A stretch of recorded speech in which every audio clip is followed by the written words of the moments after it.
अस्सलाम वालेकुम नाज़रीन, प्रोग्राम बिहाइंड द न्यूज़ सां गॾु मां आहियां जो मेज़बान मेराज हबीब। अॼु सुप्रीम कोर्ट में हिकु अहम ॿुधणी थी आहे। चीफ जस्टिस गुलज़ार अहमद जी सरबराही में टे रुकनी बेंच आर्मी पब्लिक स्कूल साने बाबति पाण मुरादे नोटिस केस जी ॿुधणी कई। ॿुधणी दौरान chief justice Gulzar Ahmed attorney general खां पुछाणो कयो त छा वज़ीर आज़म अदालती हुकुम पढ़ियो आहे। अटार्नी जनरल जो चवणो त वज़ीर आज़म खे अदालती हुकुम न मोकिलियो वियो आहे। खेसि उन हवाले सां आगाह कयो वेंदो। Chief justice Gulzar Ahmed remarks में चयो त अटार्नी जनरल साहब उहा अवां जी संजीदगी आहे, वज़ीर आज़म खे घुराए ख़ासि पुछा पाण कंदा, ईअं न हलंदो। चीफ जस्टिस पुछाणो कयो त छा अॻूणे आर्मी चीफ ऐं DG ISI जा नाला केस में शामिल कया विया आहिनि, जंहिं ते अटार्नी जनरल जो चवणो हो त उन्हनि बाबति केस में का बि फाइंडिंग न आई आहे। आला इख्तियारनि ख़िलाफ़ FIR दाख़िल नथी थी सघे। हुन जो चवणो त हू समूरी ग़लतियूं क़बूल कनि था, नौकरी छॾे ॾींदो पर कंहिंजो बि बचाव न कंदो। चीफ जस्टिस अटार्नी जनरल ते कावड़ जो इज़हार कंदे इहो चयो त वाक़ियो सिक्योरिटी लैप्स हो, हुकूमत खे उन जी ज़िम्मेदारी क़बूल करणु घुरिजे हा। उन जो चवणो त इन वक़्तु समूरी फ़ौजी ऐं सियासी इख्तियारनि खे इन बाबति ॼाण हुजणु घुरिजे हा।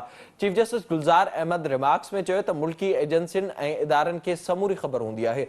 इंटेलिजेंस ते अरबें रुपया ख़र्च थिए पियो पर नतीजो ॿुड़ी आहे। हुन चयो त दावा आहे त असांजी दुनिया जी बहितरीन इंटेलिजेंस एजेंसी आहियूं, पर पंहिंजनि माण्हुनि जी सिक्योरिटी ते इंटेलिजेंस केॾांहुं हली वेंदी आहे।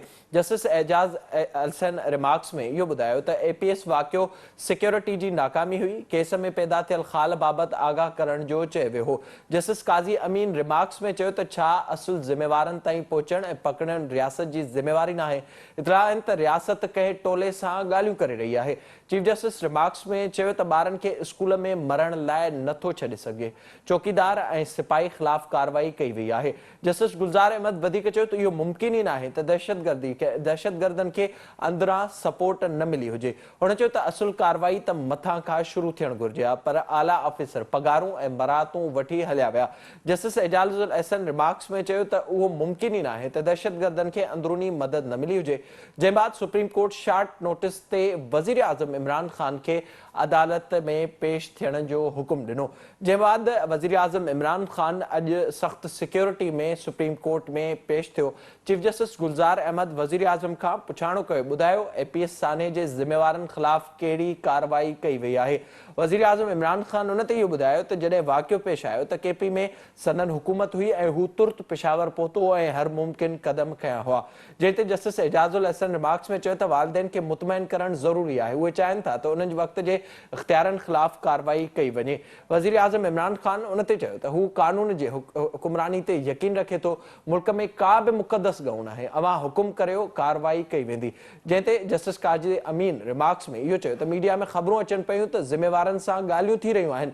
जिन मासूम ॿारनि खे शहीद कयो उन्हनि सां सरेंडर डॉक्यूमेंट ते सही त नाहे कई वई। जस्टिस एजाज़ुल हसन वधीक रिमार्क्स में चयो त रिपोर्ट मूजिबि को ख़ासि क़दम हिन वक़्त ताईं नाहे खंयो वियो। जस्टिस गुलज़ार अहमद रिमार्क्स में इहो चयो त आइन में अवाम जी हिफ़ाज़त जी ज़िम्मेवारी रियासत जी आहे। रियासत ॿारनि जे वालिदैन खे इंसाफ़ ॾियाराइण लाइ हिन वक़्त ताईं छा कयो आहे। उन चयो त हाणे त अवां खे इन सॼे मामले ते क़दम खणणु घुरिजनि ऐं कटहरे में आणण लाइ छा कयो पियो वञे। जस्टिस गुलज़ार अहमद जो वधीक चवणो हो त अदालत खे अवां जी पॉलिसी फ़ैसिलनि सां को बि वास्तो नाहे। एतिरा साल गुज़री विया आहिनि, जवाबदारनि जो पतो छो न लॻायो वियो आहे। जंहिं ते वज़ीर आज़म इमरान ख़ान चयो त संदन 9/11 सां को बि तालुक़ न हो, खेनि ॼाण न हुई त दोस्त ऐं दुश्मन केरु आहे। इमरान ख़ान इहो पिणु चयो त उन वक़्तु ई चयो हो त अमरीका जी जंग आहे, मुदाख़लत न करणु घुरिजे, पर जंग सबबि 80,000 माण्हू शहीद थिया। जस्टिस काज़ी अमीन रिमार्क्स में चयो त माज़ी में वञण जी का बि ज़रूरत नाहे, अवां जो एतिराम आहे। ॿुधायो त साने बाद हिन वक़्त ताईं कहिड़ा क़दम खयां विया आहिनि। जंहिं ते वज़ीर आज़म इमरान ख़ान चयो त साने बाद नेशनल एक्शन प्लान जोड़ियो वियो ऐं जंग बि खटी वई आहे। वज़ीर आज़म इमरान ख़ान वधीक चयो त जेको अवाम जे गॾु हुजण सबबि मुमकिन थियो, अदालत हुकुम ॾिए त जंग में शामिल थींदड़नि जो बि पतो लॻायो वेंदो। जंहिं बाद चीफ जस्टिस रिमार्क्स में चयो त अवां वज़ीर आज़म आहियो, जवाब अवां वटि हुजणु घुरिजे। जंहिं ते वज़ीर आज़म चयो त 1 मिंट जज साहब, अवां बीहो। वज़ीर आज़म इहो पिणु चयो त अलाह ॿारनि जे वालिदैन खे सब्र ॾिए, हू मुआवज़ो ॾियण खां सवाइ छा करे सघनि पिया। हू अॻु बि सियाणनि मिलियो हो ऐं हाणे बि मिलंदो। इमरान ख़ान इहो पिणु चयो त APS जे शहीदनि जी 80,000 शहीदनि बाबति साॻियो ई ॾुखु आहे। हुन चयो त पतो लॻायो वञे त 80,000 माण्हुनि खे छा लाइ मारियो वियो ऐं 400 80 ड्रोन हमलन जो ज़िम्मेवार केरु आहे। चीफ जस्टिस गुलज़ार अहमद वज़ीर आज़म खे मुखातिब थींदे चयो त उन्हनि बाबति पतो लगाइण अवां जी ज़िम्मेवारी आहे। अवां वज़ीर आज़म आहियो, उन्हनि समूरनि सवालनि जो जवाब अवां वटि हुजणु घुर्जे।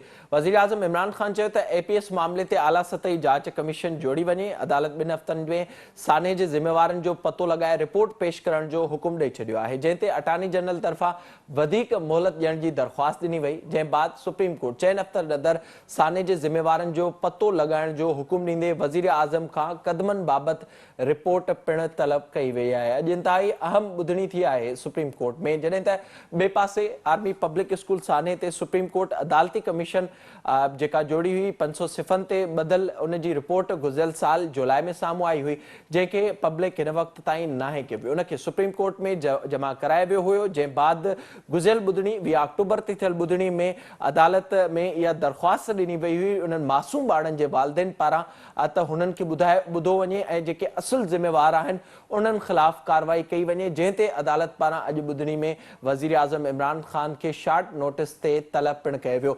सभ खां पहिरियों ॾिसूं था उन्हनि वालिदैन जो छा चवणु आहे जिन जा मासूम ॿार उन्हनि खां खसिया विया। छो त ॾिसो, उम्मीद है वो हमें चीफ जस्टिस साहब से है कि वो इंशाल्लाह हमें ज़रूर इंसाफ देंगे।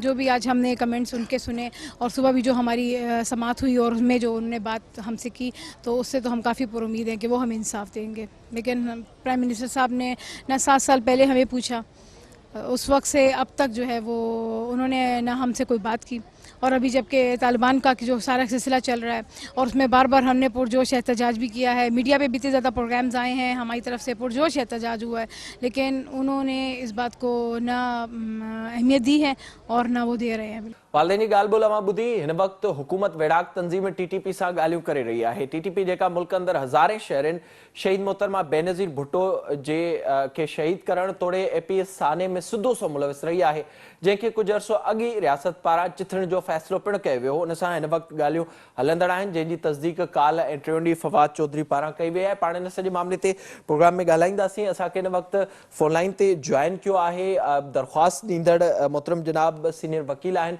मोहतरम जनाब अमानुल्लाह करनाणी साहब। सर अस्सलाम वालेकुम। वालेकुम सलाम।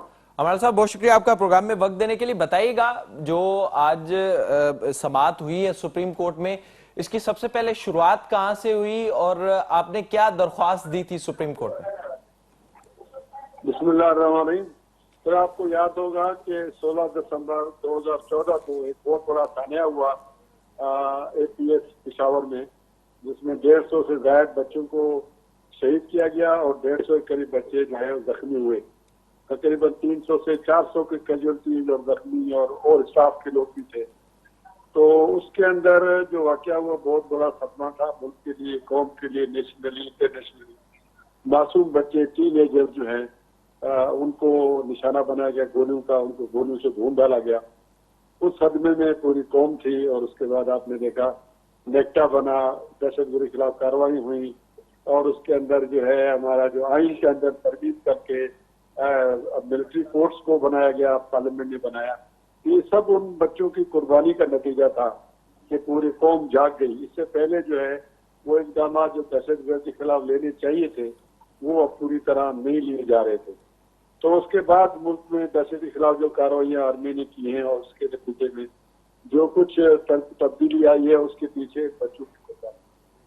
मगर बदकिस्मती ये है कि हमारे जो सिस्टम है उसके अंदर इतनी कैपेसिटी नहीं है कि इतने बड़े वाक़े के सदमे को, वाक़े की कुर्बानी को, उसके पीछे मोहरकात का जायजा लें। हम उसी लगा बंदा इन्वेस्टिगेशन, उसकी तफ्तीश के बारे में जो हुआ उसके नतीजे में सुप्रीम कोर्ट ने इसका सोमोटो लिया, क्योंकि उसके वो जो पहलू थे वो सामने नहीं आ रहे थे।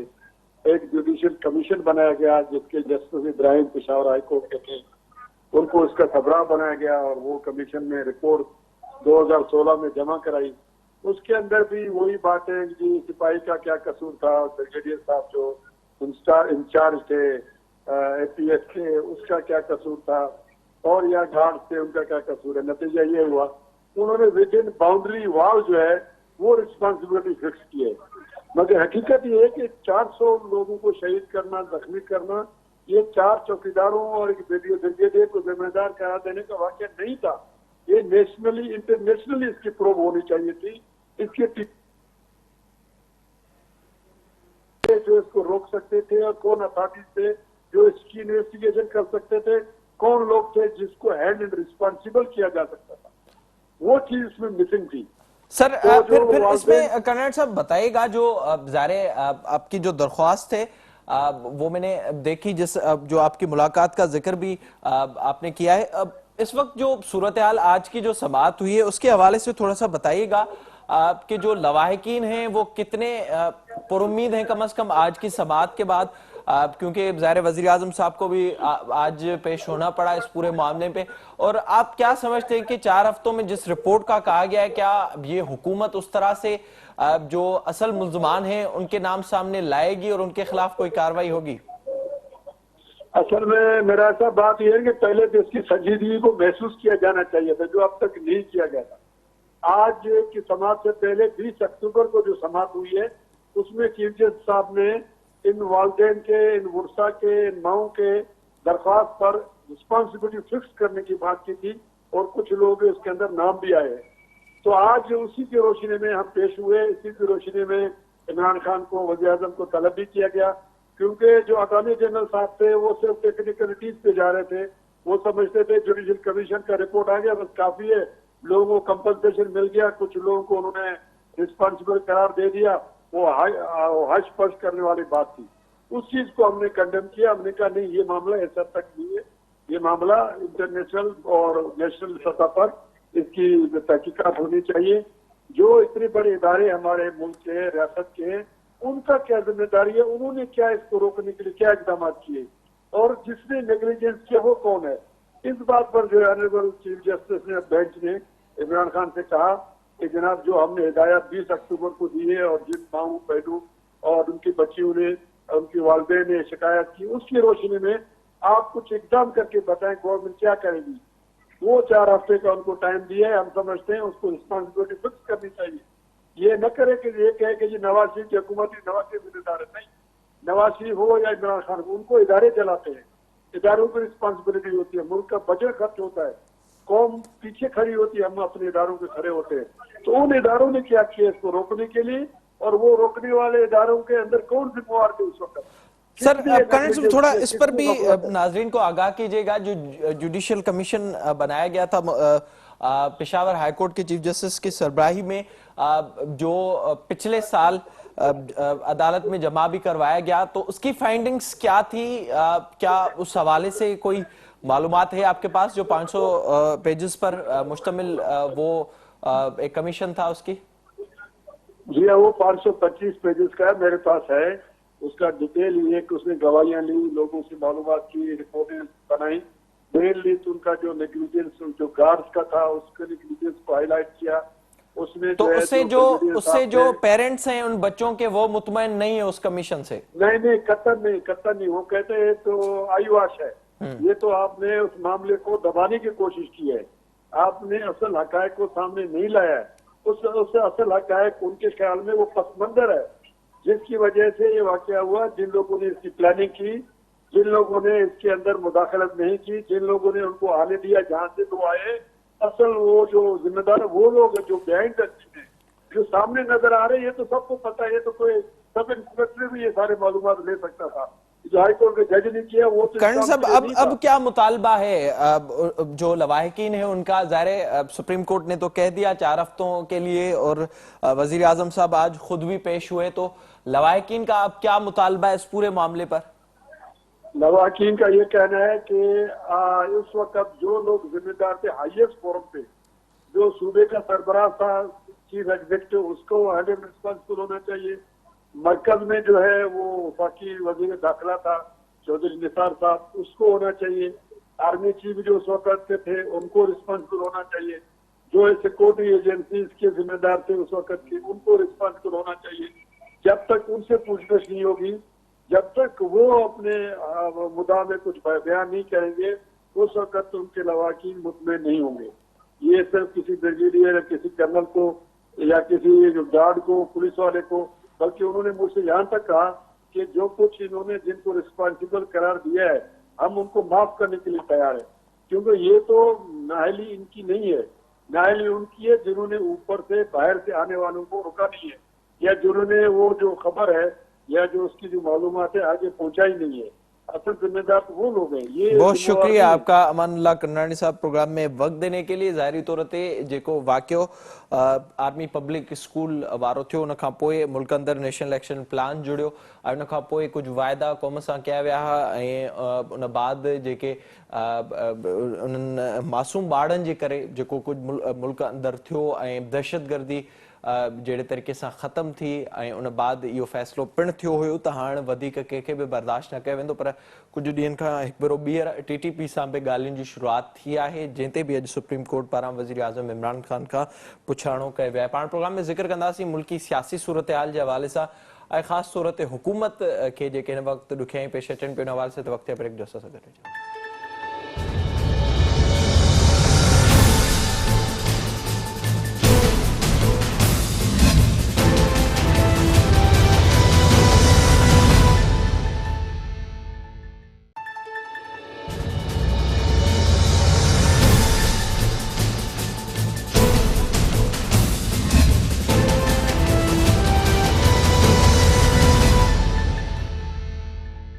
प्रोग्राम में हिकु भेरो ॿीहर भलीकार हिन हिसे में पाण ज़िक्र कंदासीं गुज़िरियल महीने खां जेका शुरूआति थी आहे, ख़ासि तौर ते DG ISI जी मुक़ररी वारे मामले खां पोइ हुकूमत मुसलसिल तेज़ी सां पार्टी अंदर बि ॿुतड़ जो शिकार नज़र अचे पई। काल्ह हुकूमत खे पार्लियामेंट अंदर वॾी शिकस्त मिली आहे, जिते हुकूमत 2 बिल पास कराइण में नाकाम रही।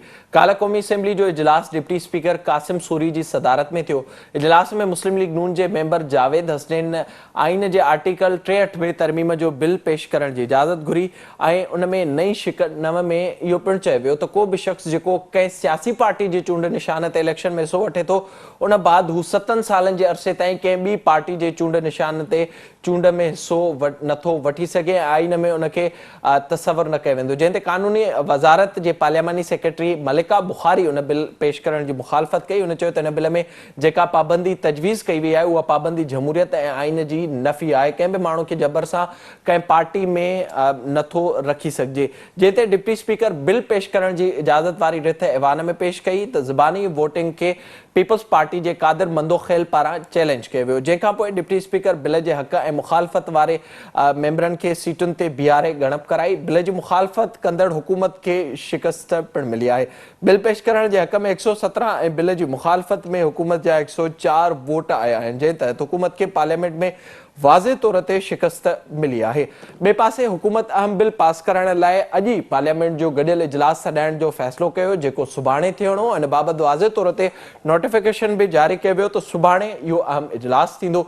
जॾहिं त उन जे कुझु कलाकनि बाद ई फवाद चौधरी पारां ट्वीट में इहो ॿुधायो वियो त इजलास फ़िलहाल न घुरायो वेंदो ऐं डिप्टी स्पीकर पारां पंहिंजे ट्वीट में इहो ॿुधायो वियो त अपोज़िशन जे अॻुवाणनि पारां उनखे इन बाबति चयो वियो आहे ऐं अपोज़िशन जे अॻुवाण चाहिनि पिया त इन ते बहस थिए ऐं हुकूमत बि इहो तासुर ॾींदी रही त अपोज़िशन जे अॻुवाणनि सां हुकूमत ॻाल्हियूं करणु चाहे थी इन सॼे मामले ते। पर अॼु जेको अहम इजलास थियो आहे, जिते वज़ीर आज़म इमरान ख़ान अॼु जेके हुकूमत तोड़े जेके इत्तेहादी मेंबर आहिनि उन्हनि जे मान में आजियाणो ॾिनो, उते मुखालफ़त वाज़े तौर ते साम्हूं आई आहे। इलेक्ट्रॉनिक वोटिंग मशीन खे हिन वक़्तु हुकूमत अंदरि ऐं ख़ासि तौर ते जेके इत्तेहादी आहिनि उन्हनि पारां बि रद्द कयो पियो वञे। हिन सॼे मामले ते जेको इजलास घुरायो वियो हो उनखे मुअतल कयो वियो आहे। बिलावल भुट्टो ज़रदारी पारां बि अपोज़िशन पार्टियुनि जे मान में आजियाणो ॾिनो वियो आहे, जेको हिन वक़्तु बि हलंदड़ आहे। अपोज़िशन इन सॼे मामले ते स्ट्रेटेजी जोड़े पई। पाण हिन ते प्रोग्राम में ॻाल्हाईंदासीं। असांखे हिन वक़्तु वीडियो लिंक ते इस्लामाबाद मां जॉइन कयो आहे सीनियर सहाफ़ी ऐं तजनगार सिद्दीक़ साजिद साहब। सर जी अस्सलाम वालेकुम। वालेकुम अस्सलाम। सिद्दीक साहब, बहुत शुक्रिया आपका प्रोग्राम में वक्त देने के लिए। बताइएगा कि क्या चल रहा है इस वक्त? हुकूमत खुद ही कह रही है कि हम बिल पास करवाएंगे, कल उनको शिकस्त हुई, फिर आज हमने देखा कल का इजलास बुलाया गया, फिर इस वक्त धड़ाधड़ ट्वीट सामने आ रही हैं। क्या मामला है असल? बहुत शुक्रिया मिराज साहब। असल में एक शजरे सायादार था जिसका साया अब जो है वो ख़त्म हो गया है, और जब साया ख़त्म हो जाए तो फिर धूप भी होती है और उस धूप का फिर असर भी होता है, और उस धूप ने जो है वो अपना असल रंग दिखाना जो है वो शुरू कर दिया है। आपके सर हिलाने से मैं समझ गया हूँ कि आप मेरी बात समझ गए हैं। तो प्रॉब्लम ये है यहाँ पे कि यहाँ पे हुकूमत की जानिब से एक ऐसा मलगूबा बना दिया गया है कि हमें ये समझ नहीं आ रही कि किसकी क्या पावर है, क्या इख्तियार है। किसी का इख्तियार कोई इस्तेमाल कर रहा है। अब सदर मुमलकत आरिफ अलवी साहब कोई आधा, जब फवाद चौधरी का ट्वीट आता है, उस ट्वीट से आधा घंटा पौना घंटा पहले सदर ममलकत जो है वो नोटिफिकेशन जारी करने के लिए कौमी असम्बली को कहते हैं और नोटिफिकेशन जारी कर दिया जाता है कि कल दिन 11 बजे पार्लियामेंट का इजलास होगा। ठीक है जी, नोटिफिकेशन हो गया। आधे पौने घंटे बाद फवाद चौधरी का ट्वीट आता है कि जी वो अपोजिशन के साथ बातचीत की वजह से और इत्तेफाक राय पैदा करने की वजह से इजलास मुअख्खर कर दिया गया है। लेकिन आप इसमें वक्फा देखें, मिराज साहब बड़ी बात नोट करने वाली है। इस इन दोनों चीजों के दरमियान वजीर आजम पार्लिमानी पार्टी का जो मुश्तरका इजलास है उससे खिताब करते हुए अपने अरकान को हदायत करते हैं कि वो कल जाएं और जहाद समझते हुए इस इजलास में शिरकत करें और जो लेजिस्लेशन है उस लेजिस्लेशन को जो है वो खास तौर पर इलेक्ट्रॉनिक वोटिंग मशीन की जो लेजिस्लेशन है उसको मंजूर करवाएं।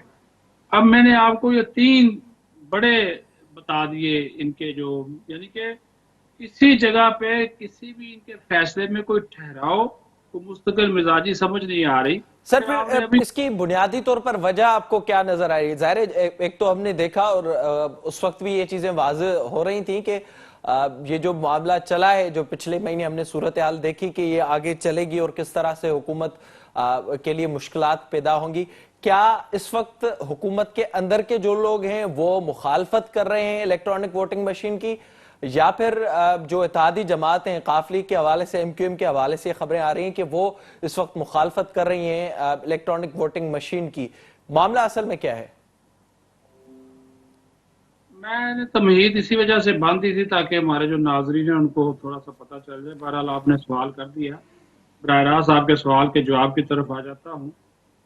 बात यह है कि तकरीबन कोई जो दोनों आपने वजूहात बताई, ये वजूहात भी हैं, लेकिन असल वजह थी नंबर्स गेम।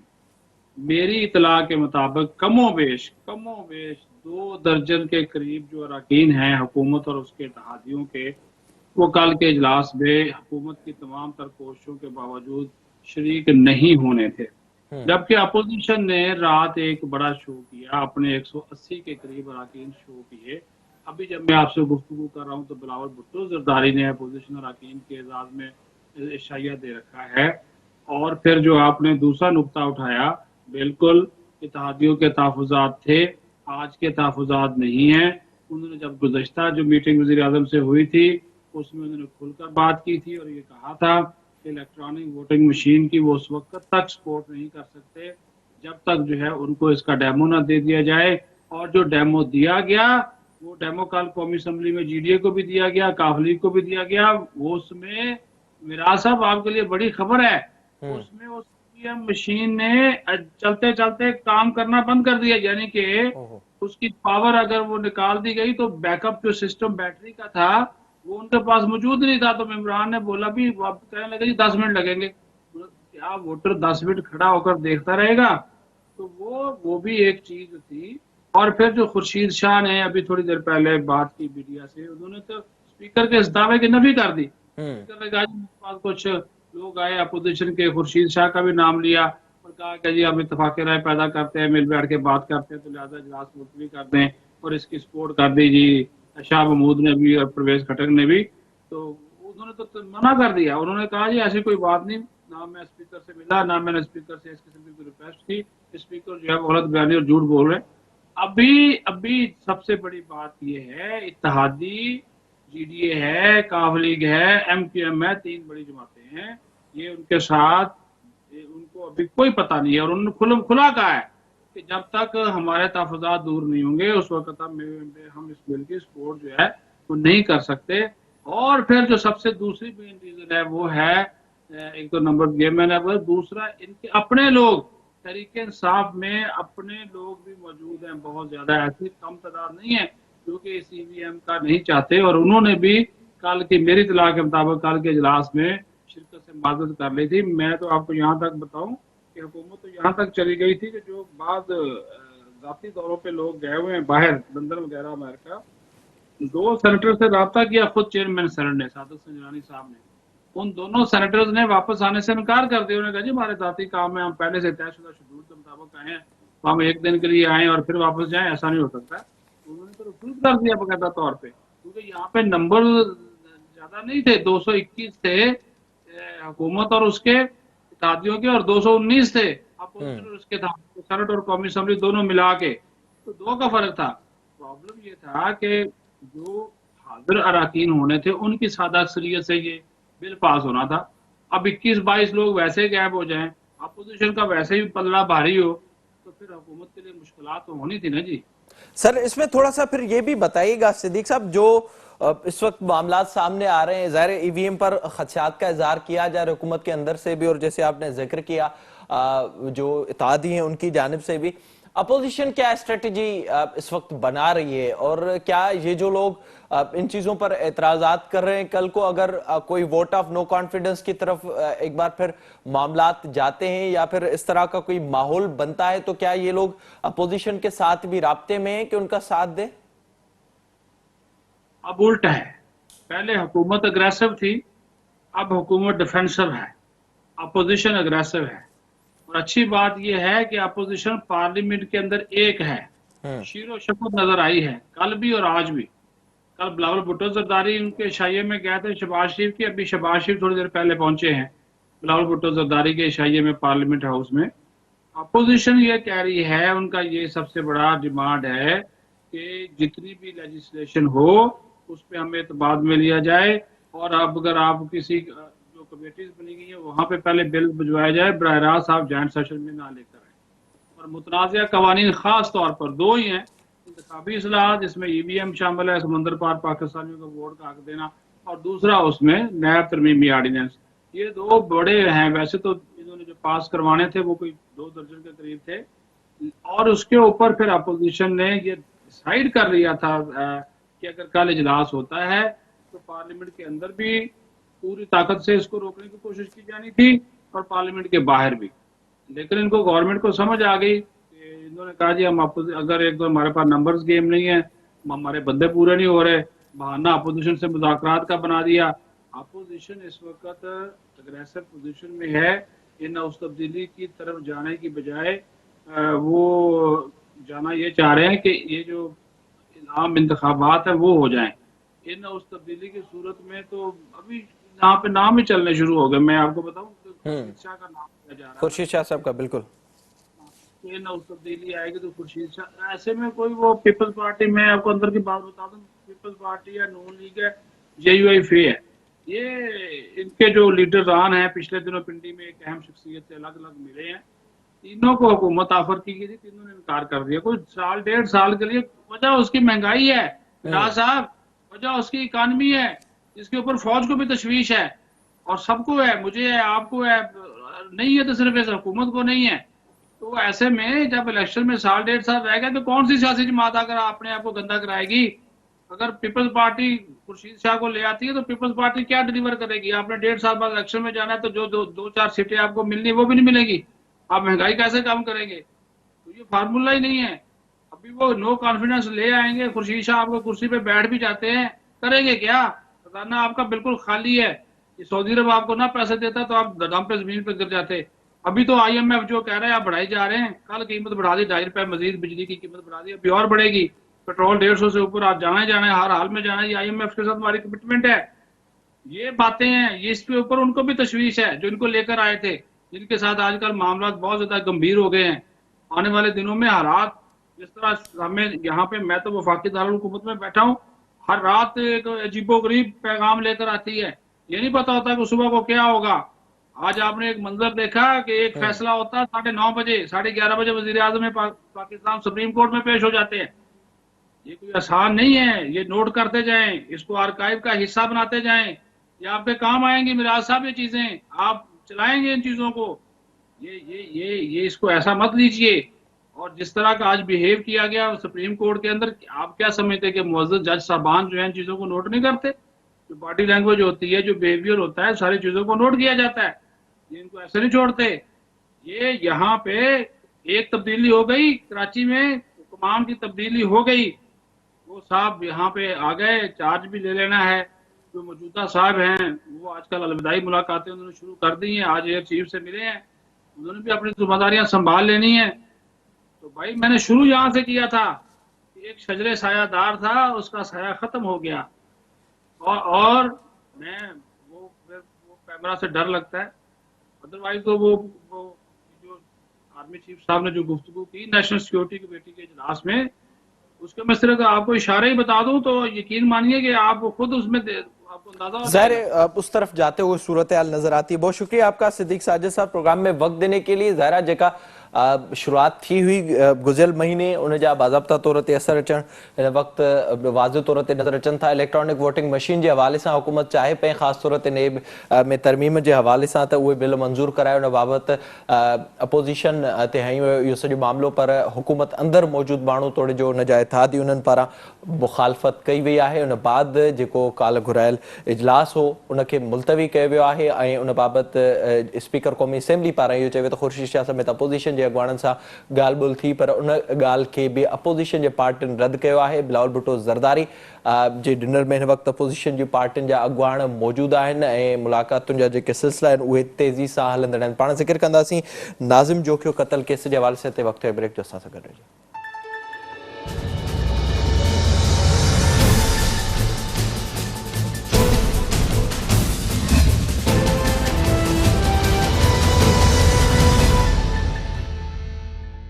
प्रोग्राम में एक भेरो ॿीहर भलीकार। हिन हिसे में पाण ज़िक्र कंदासीं नाज़िम जोखियो जे बेरहमाणे क़त्ल ख़िलाफ़ समाज में सख़्त कावड़ वारी लहर छायल आहे। जंहिं तरीक़े सां नाज़िम जो नाहक बेदर्दी सां क़त्ल थियो आहे उन ते इंसानियत जो कंध बि शर्म अचां झुकी वञे थो। इंसाफ़ जी तक़ाज़ा कंदड़ सिंध जो अवाम अॼु बि सवाल करे थो त आख़िर ज़ालिम वॾेरनि जो एतिरो दिमाग़ छो ख़राब थियो आहे जो हर हू कंहिंखे इंसानी नथा सम्झनि।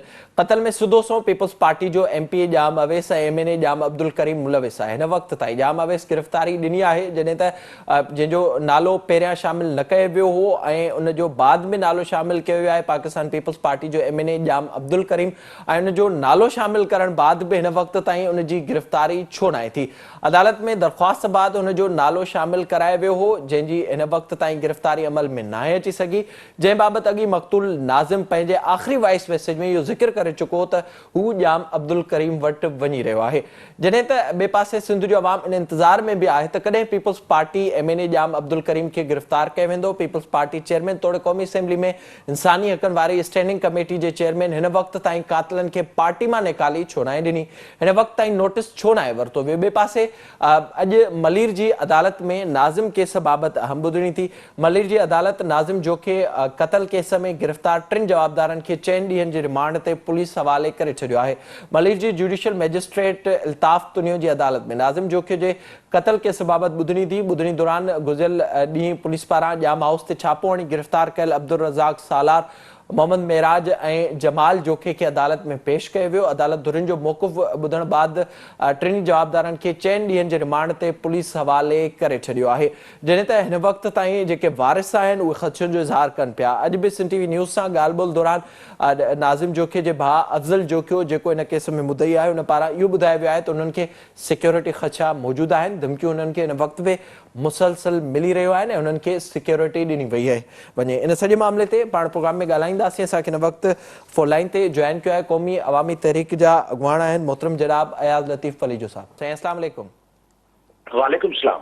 अयाज़ साहब वॾी महिरबानी अवां जी प्रोग्राम में वक़्तु ॾियण जे लाइ। ॿुधाइजो ज़ाहिरा जेको ही वाक़ियो पेश आयो उन बाद या उम्मीद हुई त शायदि हाणे को इन्हनि ख़िलाफ़ का कार्रवाई थिए या इहो नज़र में अचे वाज़े तौर ते त घटि में घटि इंसाफ़ थियणु ॾिनो वेंदो। असां ॾिठोसीं अॻु नालो शामिल न थियो जाम अब्दुल करीम जो ऐं वारसनि जी अदालत में दरख़्वास्त बाद उहो नालो शामिल थियो।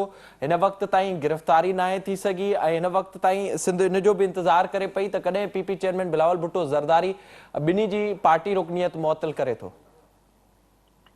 महाराज साईं, पहिरीं ॻाल्हि त सिंध जंहिं नमूने उथी बीठी आहे कराची खां वठी कश्मीर ऐं जैकबाबाद ताईं ऐं नंगर पारकर ऐं छाछरे खां वठी जोही ऐं कमर शगाफकोट ताईं, उहो मिसाल आहे त सिंध वॾनि इशूज़ ते यूनाइटेड आहे। इहा ॾाढी सुठी ॻाल्हि आहे। ॿियो ॻाल्हि त पाकिस्तान जो आइन जो आर्टिकल 4, 9 ऐं 14 इंश्योर था कनि त हर कम कानून मूजिब थियणु खपे ऐं हर इंसान जी पाकिस्तान जे हर शहरीअ जी जेका सिक्योरिटी आहे सा प्राइम कंसर्न आहे, अहम तरीन शइ आहे। हर माण्हूअ जी ज़िंदगीअ जो तहफ़ुज़ ऐं उहो तहफ़ुज़ ॾियणु रियासत जी ज़िमेदारी आहे, हुकूमतुनि जी ज़िमेदारी आहे। आइन इनखे पाबंद बनायो आहे। त हीउ को असां त थोरो कोन्हे जो महिरबानी फलाणे फ़ोन कयो FIR थी वई, फलाणे जी महिरबानी सां केस पुॼी रहियो आहे। इहो पाकिस्तान जो आइन चवे थो त हर शहरीअ जो तहफ़ुज़ करिणो आहे। कंहिं बि वज़ीर MNA कंहिं हुकुमरान जो थोरो न आहे, कंहिं जज साहब जो बि थोरो न आहे, कंहिं पुलिस ऑफिसर जो बि थोरो न आहे, छाकाणि त पाकिस्तान जे आइन उन्हनि सभिनी खे पाबंद कयो आहे।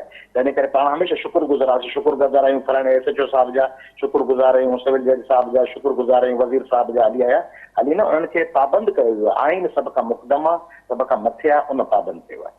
टी ॻाल्हि इहा आहे त ही जेके वाक़िया पाण ते लटकी था पवनि, फहमीदा सियाल या नाज़िम जोथियो या इन क़िस्म जा या कुरतलैन बलोच या मैमूना सूमरो, ये छो था थियनि? इनखे सम्झण खां सवाइ पाण अॻिते पेशरफ़्त कोन करे सघंदासीं। भला अमेरिका में ईअं कोन थो थिए, मलेशिया में कोन थो थिए, दुबई में कोन थो थिए, या ॿिए के दुनिया जे स्विट्ज़रलैंड में जर्मनी में कोन थो थिए त माण्हू वरी तहरीक हलाइणी पए कंहिं कातिल खे पकड़ाइण जे लाइ। पुलिस ऑफिसरनि लाइ थींदो आहे। हींअर अमेरिका में हिकिड़ो कारो क़तल थियो त पुलिस वारो मुलविस हो, तंहिंजे करे थोरो गोड़ गोड़ थियो। पर हूअ आमतौर ते लॉ पंहिंजी हरकत में पाण अचे थो। हुनजो सबबु छा आहे? सबबु इहो आहे त उते ॿ ॻाल्हियूं कोन्हनि। हिकिड़ो जेके पाण पंहिंजी कामयाबी था सम्झूं सिंध जे समाज में त मिल्थ मेड़ काफ़िलो।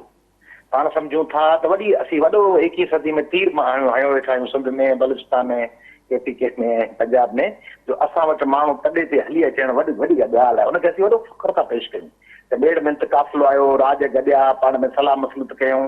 बाबा हिन दौर में को बि शहरी कंहिं राज जो माण्हू कोन्हे। उहो या त हिन मुल्क जो माण्हू आहे, या त उहो पंहिंजी ज़ात जे जेके मफ़ादन ऐं इंट्रस्ट सां ॿधल आहे, या पंहिंजे मुल्क सां ॿधल आहे, क़ौम सां ॿधल आहे। पर राज बिरादरी उन वटि हली अचणु, मेड़ मिंट काफ़िला, इहे हिमत अफ़ज़ाई था कनि।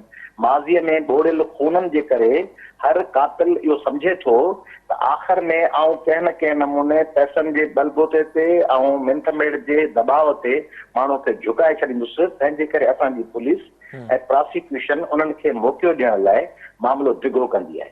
डिघो कबो त छा थींदो जो शायदि मैनेज थींदा ऐं जेको फरियादी हूंदो उन ते दबाव विझिबो। तंहिंजे करे इहे मेड़ मिंथ काफ़िला ऐं ॿियो जिरगा ऐं सरदारी फ़ैसिला वॾेरनि जा इहे माण्हुनि खे झुकाइनि था। न्याणियूं मेड़ में पाण सम्झो त पाण ॾिसो हमेशह जॾहिं ॻाल्हि कंदा आहियूं चवंदा आहियूं न्याणियूं जेके हली आयूं। बाबा न्याणियूं हली अचनि आम ॻाल्हि में, संगारती में हली अचनि त भले ठीकु आहे। न्याणी हली अचे त मूंखे 5 किताब लाइब्रेरी लाइ ॾियो त ठीकु आहे। पर न्याणी हली अचे त खून छॾे ॾियो, या न्याणी अचे त फलाणी वीचारी न्याणी क़तल थी वई बेदर्दी सां, उनजे एवज़ वरी ॿी न्याणी जो संग ॾींदासीं, तंहिंमें न्याणियूं खून माफ़ थी वञे। इहा हिकिड़ी फरसूदा ऐं हिकिड़ी गैर कानूनी अमल दख़ल आहे कानून जे मामलनि में। तंहिंजे करे आउं सम्झां थो त इहे जेकॾहिं पाण एलिमेंट्स पंहिंजे समाज मां कढी छॾिया त माण्हू पुलिस खे पक हूंदी त को बि फरियादी माफ़ कोन कंदो, केर बि पुठिते कोन हटंदो, ऐं जांच मथे हूंदी, कोर्टूं हुननि जो जाइज़ो वठंदियूं, त ईअं थींदो कोन। हाणे ॿी ॻाल्हि आहे, हाणे अचो हिन ॻाल्हि ते त तव्हां जेको चयो त अञा छा थो थिए या अञा दबाव जे बावजूदि, ॾिसो फॉरेंसिक सॼी दुनिया में त जदीद तरीन साइंस आहे। क्रिमिनल इन्वेस्टिगेशन लाइ फॉरेंसिक साइंस, उन फॉरेंसिक साइंस यानी शयुनि जो साइंस जे हवाले सां जाइज़ो। हाणे हुन में नाज़िम जो मोबाइल, उन में मुख़्तलिफ़ जिन हाउसिस ते हुनखे वठी विया, उते जो कैमराऊं, उनजा DVR जा रिकॉर्ड, उते जी जियो फेंसिंग, उन सरज़मीन ते उन वक़्तु केरु केरु हुआ, जेॾी महिल जियो फेंसिंग ज़रिए ख़बर पवंदी त उते कहिड़ा कहिड़ा मोबाइल एक्टिव हुआ, जंहिं जाइ ते हिन जो मौत थियो आहे। हिन जी पोस्टमार्टम रिपोर्ट, उन पोस्टमार्टम रिपोर्ट में जेॾी महिल लाश मिलियो आहे ऐं क़तल थियण जे विच में केतिरो वक़्तु गुज़रियो आहे, ऐं जंहिं जाइ ते हिनखे धक आया आहिनि उन्हनि जे ब्लड सैंपल्स जा जंहिं जिस्म जे जाइ ते धक लॻल आहिनि, उहे सरिया या जेके शयूं हथ आयूं सरज़मीन तां उन्हनि सां मैच करणु, कपिड़नि ते केमिकल एग्ज़ामिनेशन त उते उहो रतु उहो लॻल आहे या न, ऐं पोइ DNA जा ट्रेसिस उन्हनि जायुनि ते जिन जायुनि ते इम्कान आहे त फलाणी जाइ ते, या जेको हुनजे भाउ चयो अफ़ज़ल जो खे त फलाणी जाइ ते हुनखे कमरे में बंदि कयो वियो या खयो वियो, उन जाइ ते उहे DNA ट्रेसिस उहे ॾिसण त उन जाइ ते हिन ते तशदुद थियो, रतु वियो, कंहिं गाॾीअ मां उछलायो वियो। इहे सभु शयूं जॾहिं जांच में आणिबियूं ऐं हिनखे तफ़सील सां हिन जी छंड-छाण थींदी त माण्हू खूनी पाणे पकड़िजी पवंदा, हुन में का अरबी फारसी आई कान। ऐसा पर इहो कीअं मुमकिन आहे जॾहिं पहिरें ॾींहं ते केस दाख़िल थिए थो, जेका कुझु माण्हुनि सां अफ़ज़ल ॻाल्हि ॿोल बि कई आहे, त उन में जाम करीम जो नालो शामिल नथो कयो वञे। शुरूआत खां ई दबाव विधो वियो। हालांकि जेको मक़तूल हो उहो पंहिंजे आख़िरी व्हाट्सएप वॉइस मैसेज में ज़िक्र करे चुको हो त हू जाम अब्दुल करीम वटि वञी रहियो आहे। उन बाद जॾहिं नालो बि शामिल थिए थो या जेका जांच ऑफिसर आहे उहो उन जा कपिड़ा गुम करे छॾे थो, CCTV जो जेको रिकॉर्ड आहे उन में टेम्परिंग थिए थी, उन बाद जांच ऑफिसर तब्दील थिए थो, वरी असां ॾिसूं था सूरत हाल अॻिते वधे थी, जाम करीम जो नालो अचे थो ऐं जॾहिं पोइ जांच लाइ टीम वञे थी त उन्हनि खे पुछा करणी पवे थी त हिन जाइ ते असांखे वञिणो आहे जिते इहा वारदात थी आहे, उन जे लाइ वरी इजाज़तनामा किथां वरिता वञनि था। त इहो कीअं पॉसिबल थींदो, इन सिस्टम में कीअं इंसाफ़ थींदो? अॼु अफ़ज़ल जोखियो चवे पियो त हुनखे सिक्योरिटी ख़दशा आहे न, हुनखे सिक्योरिटी ॾिनी वञे, उन्हनि खे धमकियूं मुसलसल मिलनि पियूं। हाणे वरी ॿी ॻाल्हि थी इंटर थिए। उहा ॻाल्हि हीअ थी इंटर थिए त जॾहिं 1986-87 खां पाकिस्तान में ख़ासि तौर ते सिंध में इक़्तिदार मक़बूल माण्हुनि वटि न हूंदो, अवाम दोस्त माण्हुनि वटि न हूंदो, उन्हनि माण्हुनि वटि न हूंदो जेके डिलीवर करे सघनि, त पोइ उहो इक़्तिदार थींदो मैनेज थियल इक़्तिदार में उन्हनि माण्हुनि खे इक़्तिदार ॾियणो पवंदो जिन माण्हुनि वटि पंहिंजा राज बिरादरी जा 10-20 हज़ार वोट हूंदा, उनखे 2-3 हज़ार पॉपुलर वोट मिलंदा, अॻु में 20-25 हज़ार वोट हूंदा उन वटि बिरादरी जा, पोइ उहो MNA MPA सेनेटर थींदो ऐं नाज़िम थींदो। तंहिंजे करे अहिड़नि माण्हुनि ते वरी सरकारी ऐं इक़्तिदारी धुरनि खे हथु रखिणो पवंदो, छाकाणि त उहे वरी के ॿी धुर में हलिया वेंदा ऐं 15-20 हज़ार उन्हनि जी बिरादरी जा वोट ॿिए पासे हलिया वेंदा। तंहिंजे करे ॿ कम, हिकिड़ो त उन्हनि माण्हुनि सां फाइनेंशियल इंट्रस्ट जुड़ियल हुजनि था, ॿियो उन्हनि वटि 15-20 हज़ार वोट बैंक हुअण जे करे उहे उन्हनि जा पका उमेदवार हुजनि था जिन जा उहे सम्झनि था त इलेक्टेबल सेनेट खटंदड़ आहिनि। हाणे ॿी ॻाल्हि त कानूनी तौर ते तव्हां हिकिड़ी ॻाल्हि सम्झो, आउं बि हिकिड़ी ॻाल्हि सम्झां ऐं संदरिया माण्हू सम्झनि त जज थियण जो इख़्तियार जज खां सवाइ ॿियो कंहिं वटि कोन्हे। जज फ़क़ति जज पाण थी सघे थो अदालत में। सिंध जो को बि माण्हू सहाफ़ी आऊं वकील को बि कलमकार केर बि कोन्हे, आम माण्हू बि कोन्हे, वॾेरो सरदार बि कोन्हे। त थियण ई खपे त सिंध में जेको माण्हू फरियाद करे कॉग्निजेबल ऑफेंस थिए ऐं इब्तिदाई तरह लॻे त कॉग्निजेबल ऑफेंस आहे ॿुधण जोॻो ऐं हुन में वाकई ॾोह थियो आहे, कूड़ कोन्हे, प्लांटेड ॻाल्हि कान्हे, अखड़ाजू हीअ त वाकई थियो आहे न, वाकई हिकिड़ी डेड बॉडी आहे। त हाणे जॾहिं थियो आहे त उनजी जेका फरियादी धूर आहे उनजो समूरो केस ईअं जो ईअं दर्ज कबो आहे। वकील ऐं पुलिस ऑफिसर खे इन्वेस्टिगेशन ऑफिसर खे इख़्तियार कोन्हे त उहो चए त हीउ हो या कोन हो जेको तव्हां सवाल पुछो।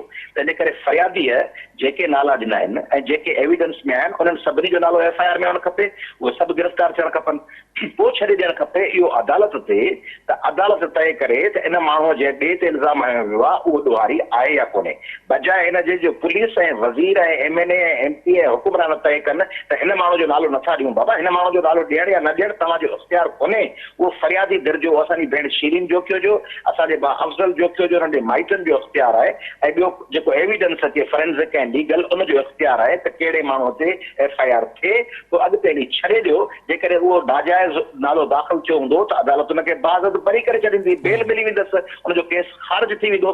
तंहिंजे करे अॻु में ई जजमेंट ॾियणु पुलिस पारां या ताक़तवर माण्हुनि पारां त हिन जो नालो ख़ारिज था कयूं, इहा सॼी केस खे टेम्पर करणु आहे। इनखे चइबो आहे टेम्परिंग विथ एविडेंस। शायदिन सां उन सां हथ चुरांद, शायदियूं बदिलाइण जी कोशिशि, फलाणो ॾियूं था फलाणो छॾे ॾियो। मुंहिंजे ख़्याल में इहो ख़ुदि आइन जे आर्टिकल 9 जी ख़िलाफ़ वर्ज़ी आहे त हिकिड़े माण्हूअ जी जान वई आहे, उन ते जान ते जंहिं इल्ज़ाम आहिनि उन्हनि खे बचाइण जी कोशिशि, माना उन माण्हूअ जी उन ज़िंदगीअ खे ज़ाया करण जी कोशिशि। ठीक है, वॾी महिरबानी अवांजी अयाज़ लतीफ़ पलीजो साहब प्रोग्राम में वक़्तु ॾियण जे लाइ। ज़ाहिरी तौर ते हिन वक़्तु जेको ही ज़ुल्म थियो आहे ऐं जंहिं ते सॼी सिंध हिन वक़्तु बि सरापा एहतिजाज आहे ऐं ज़ाहिरा जेको वारिस आहिनि उहे मुसलसल ख़दशनि जो इज़हार बि करे रहिया आहिनि। अॼु बि सिंध TV न्यूज़ सां ॻाल्हि ॿोल दौरान अफ़ज़ल जोखियो पारां इहो चयो वियो आहे त हुननि खे सिक्योरिटी ॾिनी वञे, मुसलसल दबाव विझण जी इन सॼे मामले ते कोशिशि कई पई वञे। ॾिसणो इहो आहे त इन सॼे मामले ते ख़ासि तौर ते पीपल्स पार्टी खां सिंध जो अवाम इहो सवाल करे थो ऐं PP चेयरमैन बिलावल भुट्टो ज़रदारी खां त हिन वक़्त ताईं उन्हनि जी रुकनियत मुअत्तिल छो न कई वई, पार्टी मां उन्हनि खे छो न कढियो वियो जेके सिधा सवां क़त्ल में मुलविस आहिनि जंहिंजा नाला मक़तूल अॻु ई ॾेई चुको हो। इन सां प्रोग्राम जो वक़्तु पंहिंजी पुॼाणी ते पहुतो। पंहिंजे मेज़बान मिराज हबीब खे ॾींदा इजाज़त। तलावाई।